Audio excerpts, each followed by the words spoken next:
whatever grievances labor political dialogue, negotiation, whatever I sanaba,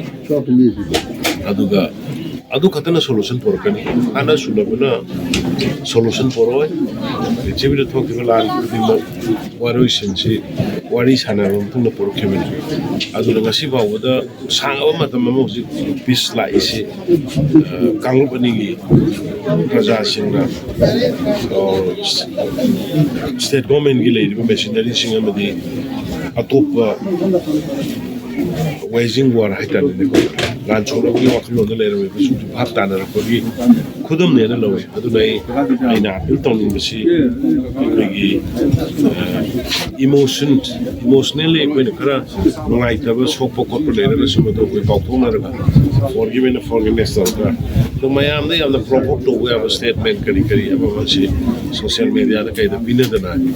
तो PC आपको ना चला ना तो इकोनॉमी ने सी है इसमें यहाँ तो पेन दबा लेगा नहीं यूम दले रहा मतलब कि यूम कहीं तो गए रखा सेला गलाक पाई सीधा पेड़ में करना वायरल अदब आई ना है जब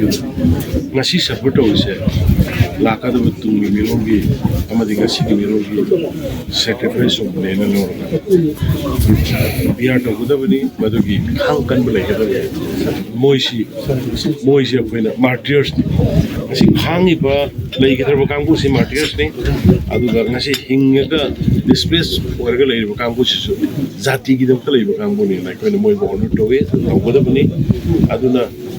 tauning dah papen dah so many things. Na jahari dah. जगह तो लेरगा बहुत हाथ में फंगद नफू तो बिखिबा याम तो नहीं ngambagi wari dunia aduna masi ai yam kana ngangning de haiba pon me amdo hujidi mikap thona re aduna leine sai Bharatiya Janata Party ne kai vote ka dorji kai no bu Manipur khakta gi na north east ki praja pon ma Bharatiya Janata Party ne mikap thona ai khoi ji skumba force khara unseen force kana koi si capture to occupy to the togdagi to report mami tare hai se praja khange aduna ni I am pena da buging ha sum khara haina bani adu really issue ji bajna khangba adu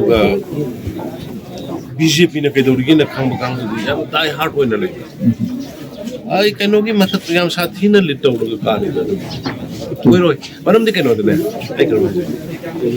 election na mi na khalak pasi na hawai di basanda adagi magi ya qualification ha adu ada ga na khana khana hujiti udom da chalo hujiti jati jibu ta seng nu shiba adu da laibak sigi madang da laibak sigi maram da seng na thabak tau ba or tauge na khanba tauni ga na haiba mi da bot piroi praja tau graba field kum ma ut graba kam bu da